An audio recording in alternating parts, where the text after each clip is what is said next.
Hello, good morning. 6:25 Tuesday morning, because yesterday was Bank Holiday Monday, May the 1st. On the docks at 5 o'clock this morning. Didn't want to go into work.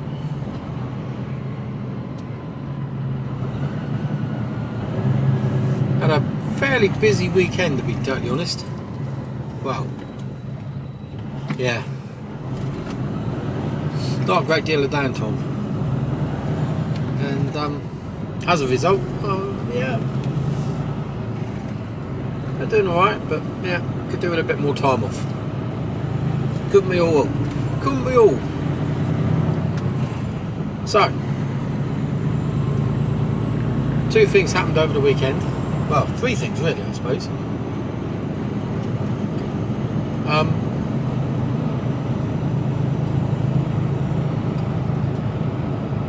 We took our daughter back to uni, up to Nottingham on Saturday morning. Not a particularly early start, I don't think. We left home until about 10ish. 9:30, 10, quarter to 10. And just made a solid journey up there, no problems really, no dramas. We had a bit of traffic going out. Yeah, there was a bit of traffic actually, so it did take a little bit longer than we anticipated, but yeah, it was about right. Dropped her off, and then on the way back started, gorgeous Kira got on the water trader, and we knew there was we've been looking for a Range Rover 4.4 V8 diesel V8, and they're pretty rare, and the reason, we're going for a 4.4 V8, and it might sound, why don't you go for the 3.6? Well, actually the 4.4s are, A, it's a better engine, and B, it's actually, if not more frugal than the 3.6. You've got to look at it from a different perspective. The 3.6, I mean, the Range Rover is a big old lump of a car, the Range Rover folk, and the 3.6, it's the same as on my Merc, on the ML. That had a 3 litre V6 in it, but you could have a 2.5 or a 2 litre engine in it, straight 4, and they're thirsty as hell. So although, yeah, okay, looks like it's a smaller engine, so therefore it should be more economical. No, you're wrong. They are thirsty, which is why we went for the 3 litre V6, because it doesn't, you know, and you think about it logically, it doesn't have to work as hard. The revs are lower and it doesn't work as hard. If you drive it like a maniac, then yeah, it's going to be thirsty. But if you drive it sensibly, you come out on tops. So you've got to apply that logic, exactly the same logic, to the just let me in, thank you very much. You've got to apply exactly the same logic to the Range Rover. So and we noticed that yesterday on the way back down, there is no difference in fuel. In fact, I think it's slightly better than the ML. I think the fuel economy is slightly better. It just doesn't, you know, it's sitting under 1,500. It's sitting at 1,500 revs at 75 mile an hour. It's not even braking. It's not even getting out in. Do you know what I mean? I'd like to say it's not breaking sweat. No, it's not even getting out of breath. It's just like a gentle trot. No, it's like a marathon runner walking from the sitting room to the kitchen. It's really not an issue for it.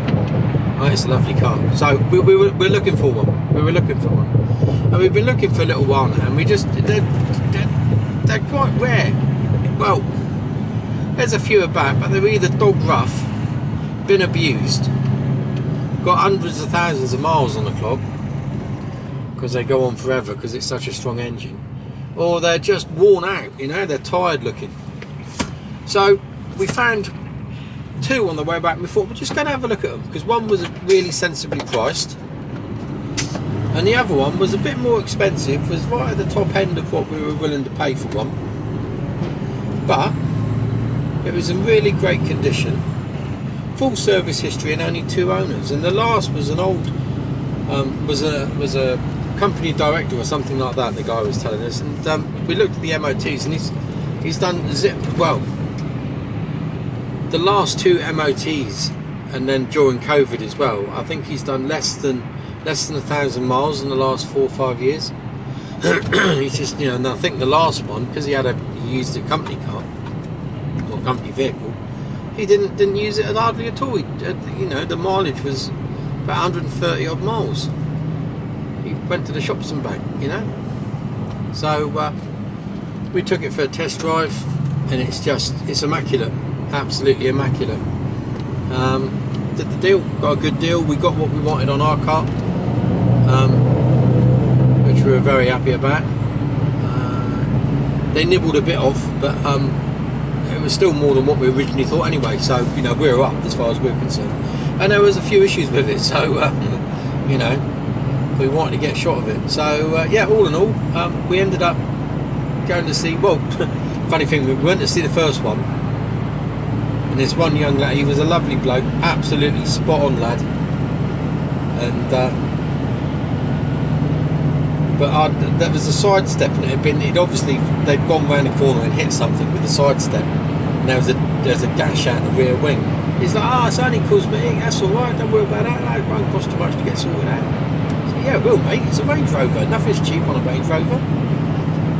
We're not, oh no, it'll be alright, And then I said the step is rusted out, not the sill, but there's a step. I said, no, it's only cosmetic, and there's a bit of metal hanging off it. So I said, look, touch it with your foot, and it dropped down a bit. So I got hold of it, and it just all fell off from my hand, and it must have been about 1.5 foot long by about 2 or 3 inches wide. This rusty old bit of metal come away, and I said, oh, he says only cosmetic. I said, yeah, that really looks only cosmetic. Do you want it back? He's like, no, not really. So we did take it out for a test. He said, take it for a drive, see what you think. So we took it out, and it was, do you know what I mean? It was strong as anything. There was nothing wrong with it mechanically, but it was, blimey, what's going on in there? He's got a bit of a,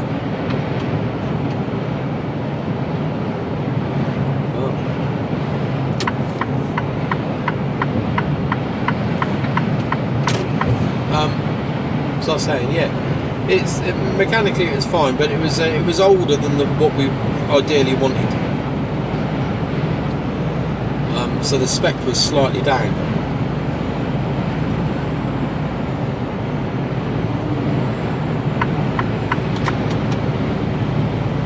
So there was another one, and it was only sort of 30 mile away. So we said, look, while we're up here, let's go and take a look. Let's just go and take a look. And then we looked at the dealership, and they were independent, but they had a lot of nice cars in there, and the quality of their stock was pretty high. And there wasn't anything that had horrendously high mileage in there. They were good, clean. It was good, clean cars. We thought, let's go and try these lads, you know, because we went to this other place and there's some right old shitters in there, you know. So we went to this place, and the lads in there were really nice guys. They were a bit dubious of taking our car, rightly so. And but they did the deal. You know, we got what we wanted out of it, and clearly they got. Otherwise, they wouldn't have let it go. You ain't going to get one over on a motor dealer, are you? You know, they ain't going to do you any favours. But nice blunts of black, and so far, fingers crossed word, we had a good drive back in it yesterday. We put 160 odd mile on it in two little journeys on the way back. Didn't miss a beat, no problems, no issues. It drove fine. So we now own a black Range Rover V8 4.4, and it's gorgeous, and it swallows the bumps. There's potholes around where we noticed it last night when we got back. There's potholes where we live, and in the ML you felt everyone, you lost fillings, which was partly to do with the fact that I had some low profile tyres on it. The Range Rover doesn't. It has standard factory fit tyres, and they're all brand new 4 tyres on it as well. About 4 brand new tyres. And I forget which make, but I think they're fairly good. So yeah, so I was happy with that. But we hit the bumps. Oh, yawning. So we hit the bumps in the range, and it was like it floated over them. Of course, it's suspension, isn't it? It just floated over them. And she goes. You put your foot down, you're off. You've got to remember that there are speed limits, because you don't realise you're doing it. You know, you can sit at 80, 85 and you don't even realise you're doing it. It's effortless. And it's quality as well, you know. It's got a nice finish to it.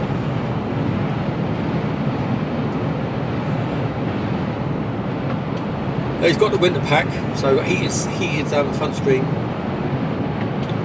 heated steering wheel, heated seats. Yeah, it's nice. So yeah, very happy with that, very impressed with that. We made a few stars align over the weekend from a financial point of view, which was good. Just got a few ducks in order. So that's another step closer. So that's another star which has been brought into place.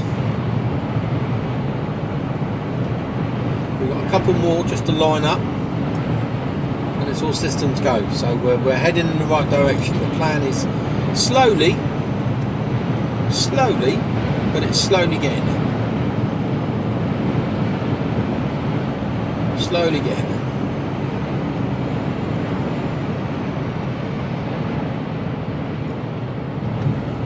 So it's back to work today, Tuesday morning. I got into work, I put my card in about 4:30, which was a real struggle to do, so I stayed at home last night.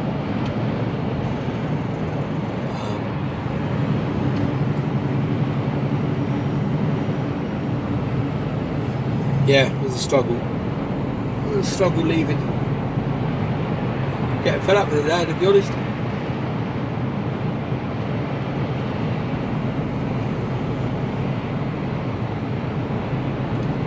It's a single man's job, or a man who doesn't like his wife much. I happen to quite like mine. Do you know what I mean?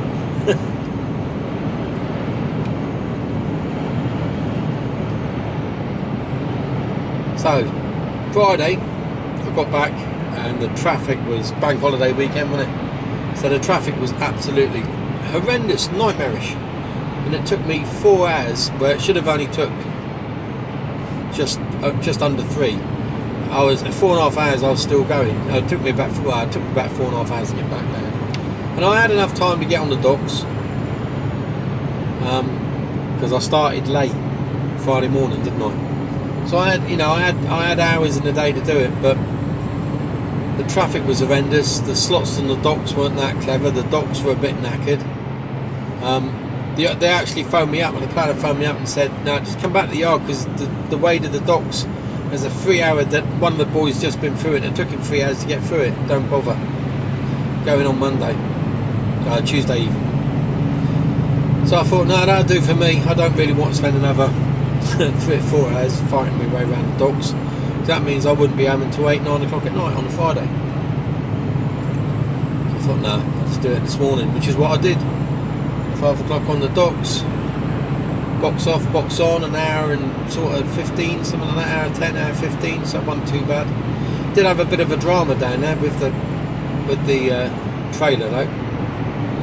Well, thankfully another guy came out. He saw what the problem was, what I was trying to do, and he got out straight away and come and give me a hand, which is always helpful when you've got this one particular problem. And that is the pin stick on the trailer. It's an older trailer. It's a bit, it's past its best, and it probably hasn't been shrunk down for a while. So I needed to shrink from a 40 pin 4 down to pin 3, so I could get a 20 box on. So you need to knock it back 1 notch. And of course, do you think those pins would release there? I couldn't get them. And what you do is you just shunt it forwards and backwards, and hopefully the pins will release and pop back in. Sometimes they don't. So we go for brute. After that fails, you go for brute force and ignorance, and you beat them back in, which is what we did between us. We beat the pin so it unsticks itself effectively, and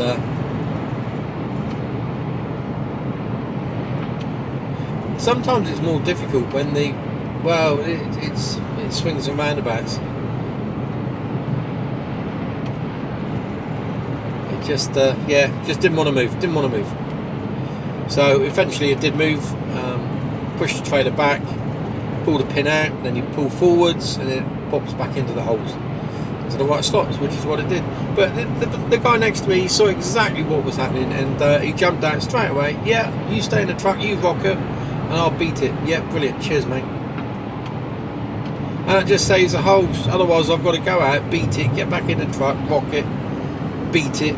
It's getting in and out. It just takes twice as long as he's down there beating the hell out of it, and I'm rocking it. So it really speeds up the process. So I was really grateful. So if you were on the docks today, I didn't catch your name, but you work for Turner's, and thank you very much.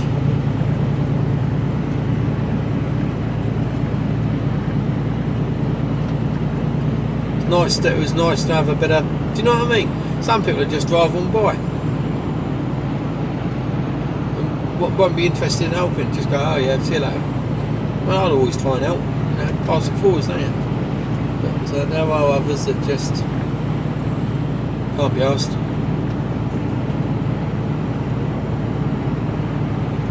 So anyway, we're going up to Thurrock. Got a loaded box on. It's only a 20, it's fairly light, about 7 tonne. So I'm going to go to Thurrock, tip this box at a customer's address. I don't know, I can't remember what they do, no idea. Doesn't matter. It's of no interest. And then I've got to go to London Gateway. I don't know whether that's to get rid of this box, or whether it's to get rid of this box and pick another one up, or whether I'm going back down to Southampton after that. Who knows? Find all that out a little bit later on, but I'm supposed to be there for 9 o'clock, and it would help if I set it in the sat-nav, wouldn't it? But I haven't done it, so we'll find out how long it's going to take us.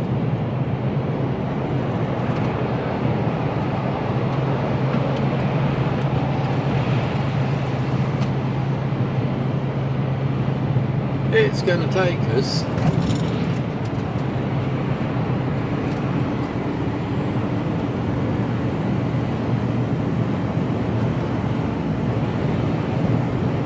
follow M3 towards London for 46 miles.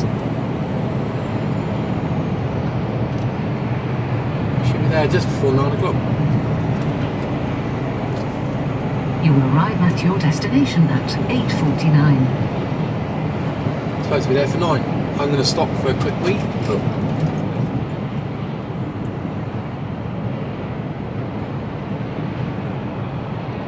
Range Rover, Vogue.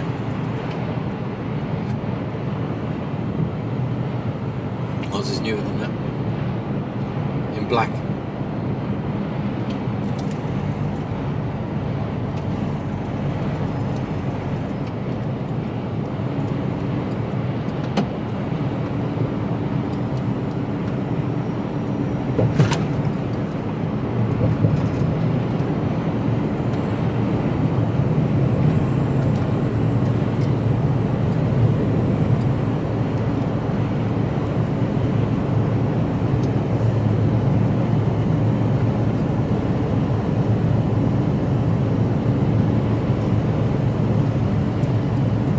The ML, Villanelle, is gone.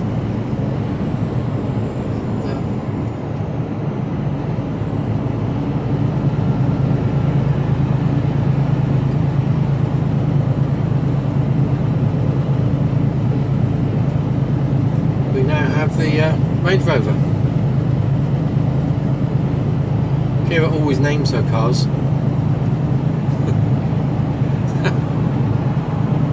And they tend to be boys' names.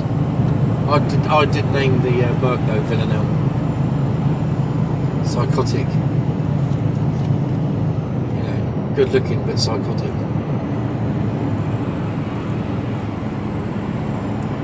Whereas the Range Rover is a bit more stately, regal and refined. So she's called him Charles.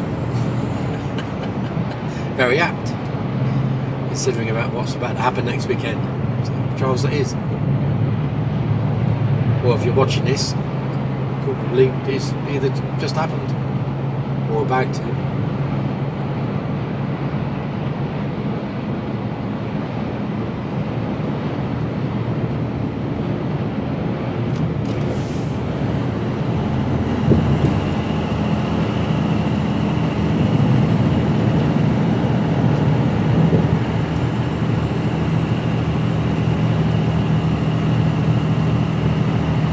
So there you go, there's an update. That's the weekend update. I'll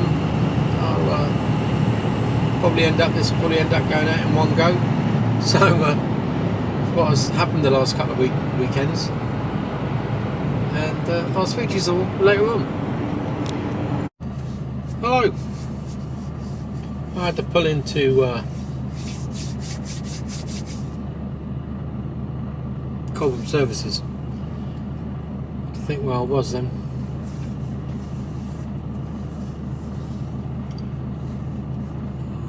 I had to pull in because I was knackered. And, I thought it best to take a half-hour break.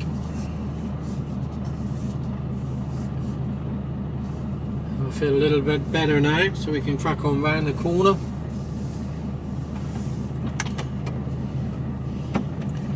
Let's get going.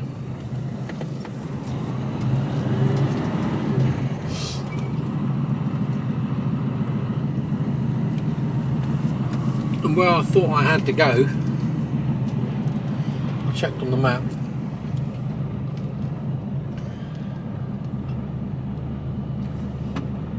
And where it's telling me to go and where it is two different places. It's just a little bit further down the road, and it's blindingly obvious to the company because it's a big old place. So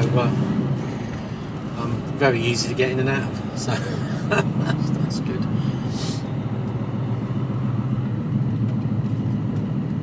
After 300 feet, cross the roundabout and take after 200. Here we go. After 100. Here we go. After 100. After, cross the Steady roundabout. on. Cross the roundabout. Cross Right. the roundabout. Cross the roundabout. Cross the roundabout. Control cross yourself, the roundabout and take the second exit. There you go. Then take the motorway. Feel better for that? Thought you might. Right.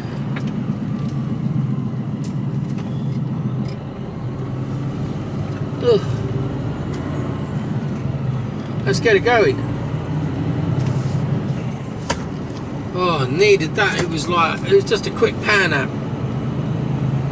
I had about 15 minutes, 20 minutes of just deadness.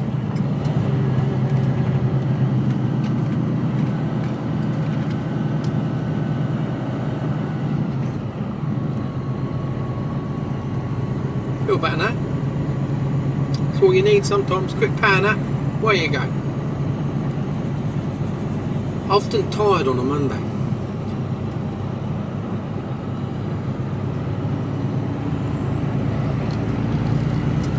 Power.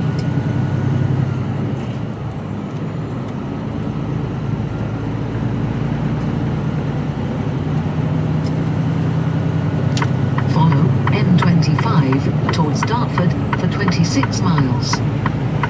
So basically what happens is we go through the Dartford tunnel, and as soon as you come out the tunnel, it'll spit us into Thurrock. And it's back under the M25, and we're there. Simple as that.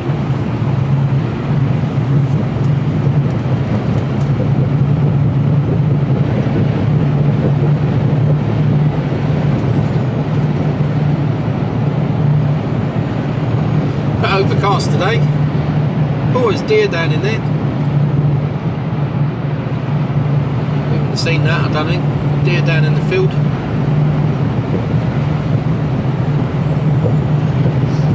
That's what I missed yesterday about it.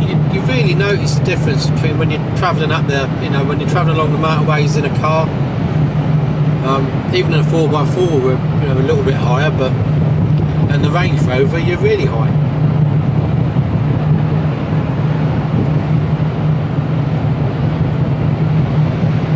one of my oldest friends. He's got he's had Range Rovers and Discoveries for a long period of time, and this is my second Range Rover, and he welcomed me back into the Range Rover Land Rover fraternity yesterday, and the Range Rover is a really high. I thought the ML was big, but the Range Rover's like it's another foot taller. It really is tall, big car. He said one of the things you'll notice these days is driving a Range Rover is that everybody hates you. He says, yeah, but the thing is you look down on people, not only from a physical sense, but from a spiritual sense. Crack me up. So anyway, going back to what I was saying, back in the car, you get a sort of, you don't get much of a view. Being up in a truck, you get a great view of what's going on, and you get a great view of what's gone on over the hedges and over the embankments and stuff like that you just don't see in a car, and it makes for a much more interesting journey.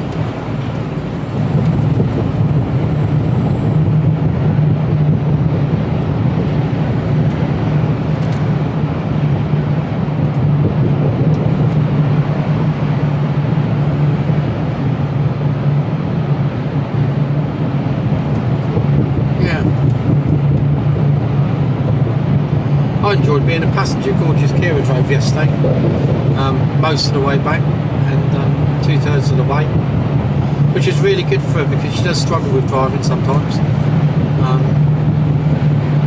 but she loved it, so that was really good, really lovely to see, because I quite love being a passenger. I get to look around and just relax and chill out.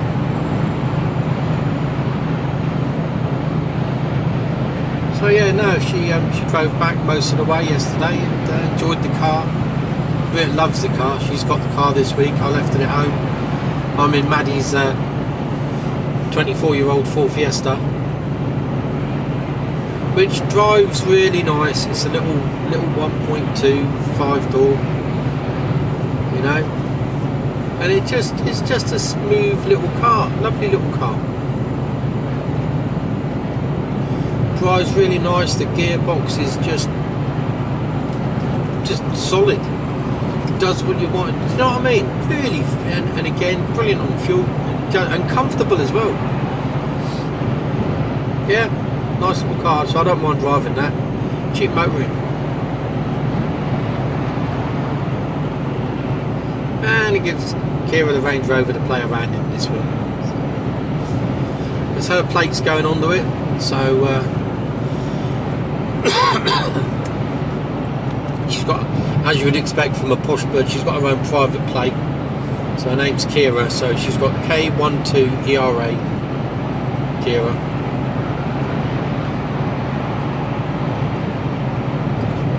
So yeah, stands out a bit.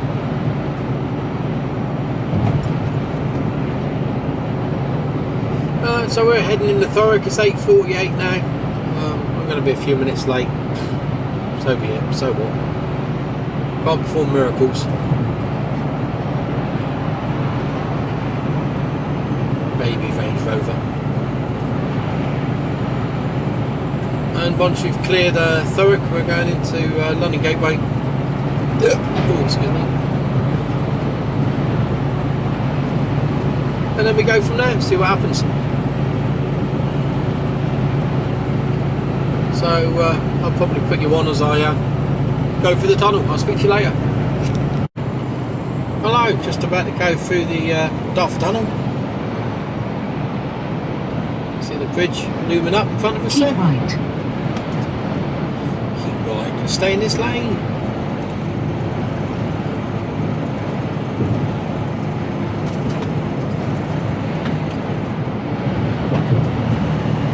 These all filter on.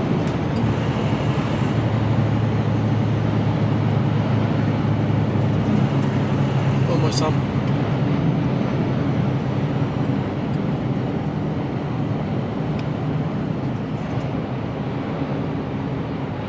Lights are green.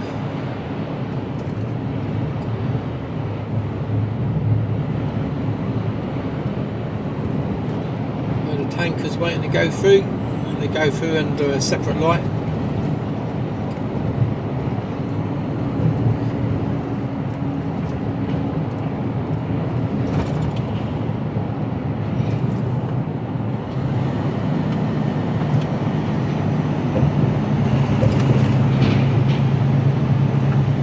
The old trailer.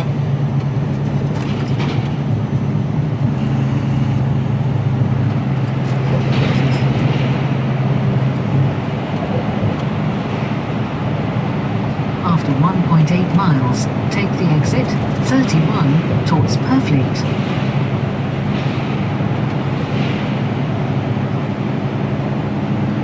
Just taking it nice and steady.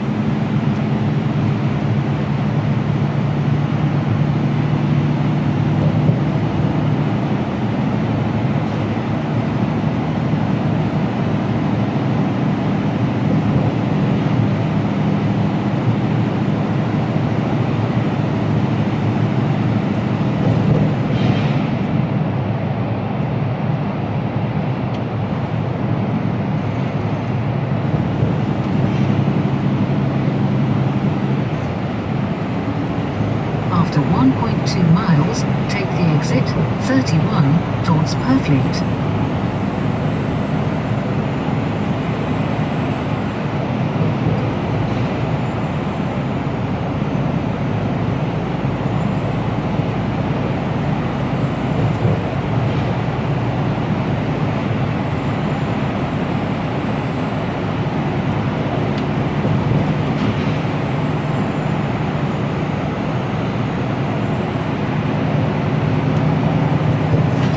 There's light at the end of the tunnel. There you go. Right, here's a popping.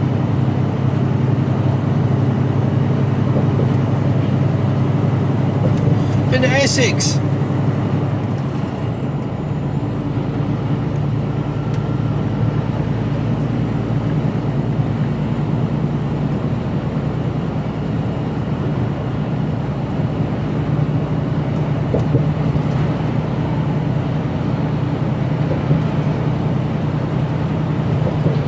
Coming off here. 31. After half a mile, take the exit 31 towards Purfleet, then go left on the roundabout and take the first exit. Easy enough. It's just over on the right somewhere in there. That monstrosity of Take the exit buildings. 31, then go left on the roundabout and take the first exit. Actually, it's a bit further up the road here. It's not far.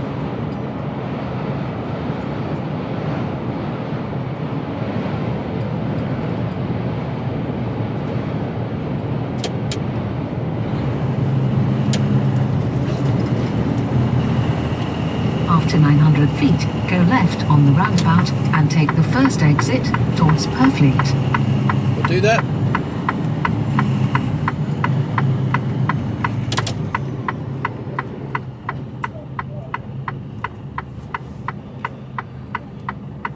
Hopefully it'll be a quick tip. It's only a 20-foot box, but you never know.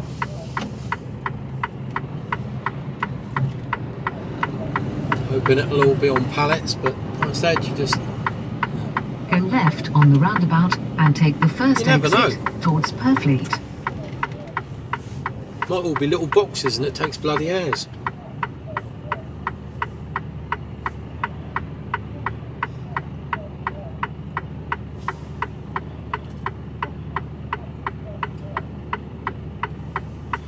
It's just a series of roundabouts and keep going left, I think. It's a bit of something more or less in the right place. Whoa, look at him coming round.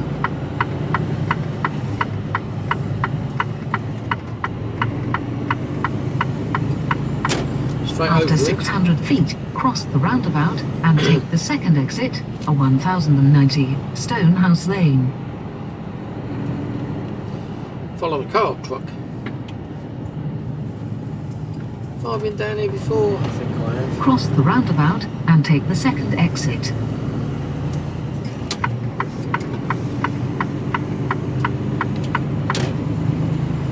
Don't come in here very often. I don't even know if I have, to be honest with you. Might come in from a different direction. Straight from Gateway.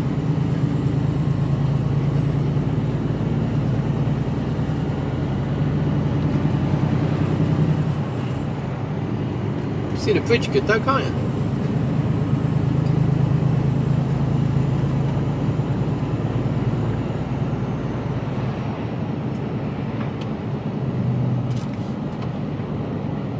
After 900 feet, go left on the roundabout and take the first exit, London Road, West Thurrock. Yeah, London Road's the road I need. Could be a long old London road though, couldn't it?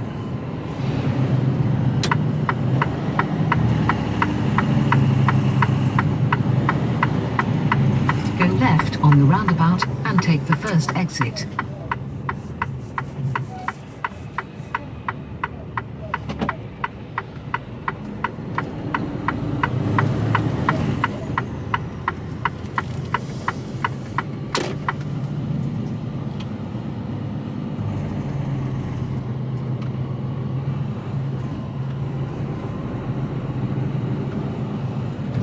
Old litter picker.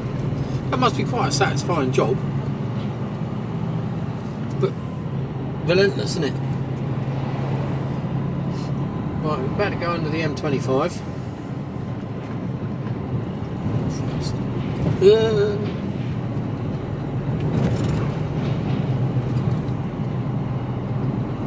And I'm more or less here.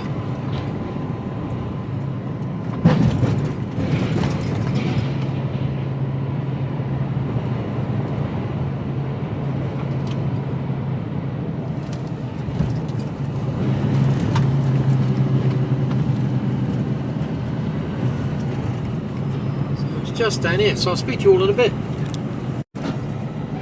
Hello. 3 hours. After a quarter of a mile, go right on the roundabout and take the third exit, a 1090 Stonehouse Lane. 3 hours to do a 20 box. Oh dear. And they weren't small boxes, they were big boxes. It wasn't palletised, but even so, I think it must have been one bloke doing it. And even he wasn't there most of the time. Go here, and to the right, way we came.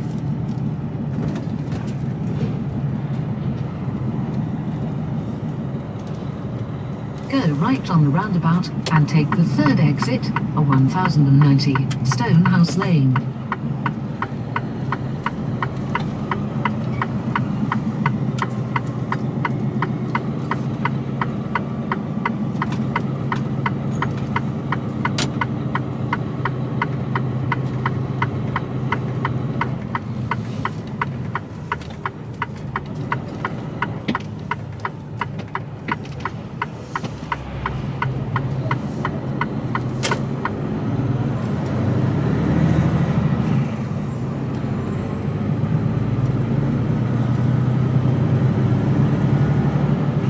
Just leaving Thurrock now and getting onto the A13 and into things, so indicating the London Gateway. So I'll make a phone call, find out what the plan is, and I'll speak to you all later on. Hello, well, heading towards London Gateway. Time now is 13:07. The earliest they can get me on the docks is 4 o'clock. Now they might, if there's any cancellations, be able to get me an earlier one, so I'm just waiting around. If not, it'll be at 4 o'clock. I've got one booked for 4. I'll do 4 and then I'll end up going back to the yard and parking up. That'll be it. Otherwise I'll be into a 15 and find nowhere to park. So back at the yard, safest place. That's what they want, that's what they're going to get. I'll scoot down early o'clock tomorrow. After 1.2 miles, take the exit, a 1014, towards Stanford-le-Hoop. Stanford-le-Hoop.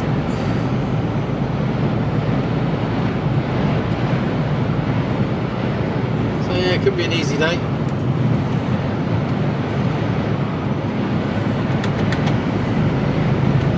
Come on then.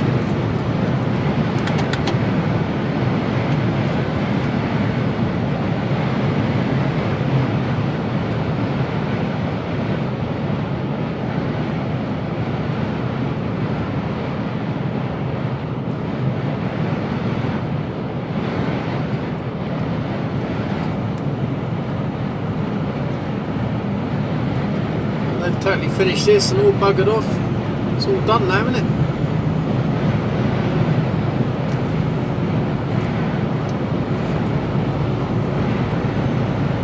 After half a mile, take the exit, a 1014, towards Stanford-le-Hope, then go right on the roundabout and take the third exit towards Stanford-le-Hope. Stanford-le-Hope. Right, nothing to see here. I'll speak to you all later. Exit, then